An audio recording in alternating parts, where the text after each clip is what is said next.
Of course, all illegal immigrants are not Hispanic, but they do make up the largest illegal population. And like most in society, the Hispanic community is divided over whether or not they should be considered in healthcare reform. And divided, they say, over the costs that are not always calculated in dollars and cents. It's not as easy as everyone thinks it is. It's not willpower. You need groups like this. Cassandra Sr. is a recovering drug addict. She is getting free treatment at Healthcare Alternative Systems in Chicago. Most of the patients here are Hispanic and have no insurance. You don't have the money when you come out of it to pay for these services. Marco Giacomi runs the mental health center. This room, this is domestic violence. Senora. At the Erie Family Health Center, Dr. Frank Castillo sees dozens of patients every day. He doesn't know who is legal or who is not.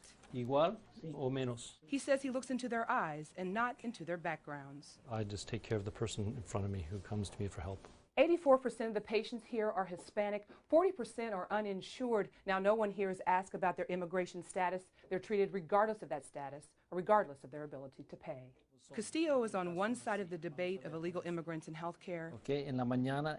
Jesse Ruiz is on the other. Before we start creating any perverse incentives and worrying about undocumented immigrants, we have to worry about the citizens who are here today, the legal residents. Ruiz supports Obama's health care vision and thinks those in the country illegally should not benefit. But he says when life or death is an issue, there is a solution. The great thing about our nation is that we do have laws that we don't allow people to die in our streets. Activist Esther Shamarilla says everyone, regardless of status, should get treatment for contagious diseases. It's like N1H1. If we have an epidemic since a pandemic, we need to consider everybody. Senior, who is now drug-free, says any type of medical treatment for the uninsured benefits everyone.